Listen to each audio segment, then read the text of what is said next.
უნდა განხორციელდეს თუ არა იპოთეკით დატვირთულ უძრავ ქონებაზე მორატორიუმი.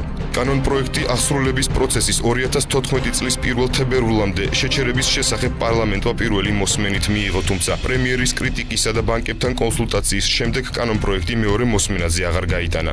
იპოთეკით დატვირთულ უძრავ ქონებაზე აღსრულების პროცესის შეჩერების ინიციატივას არასაბანკო სექტორის წარმომადგენლები ეხმაურებიან. დეველოპერული კომპანია არსის აღმასრულებელი დირექტორის თორნიკე აბულაძის განცხადებით, საკუთრების დაკარგვის საფრთხის წინაშე ბევრი ადამიანი დგას.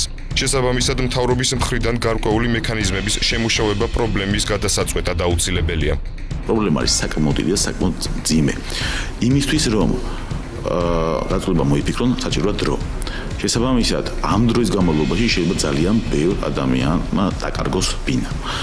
და იმის გამო რომ ეს არ მოხდეს, მთავრობა ამ შემთხვევაში მე ამას ასე ვკითხულობ, მთავრობა იღებს თავისთვის ვადას, რომ სანამ დაწყვეტილებას მოიფიქრებს, ეს ხალხი ადაზარავდეს, იმიტომ რომ მათ დრო ჭირდებათ.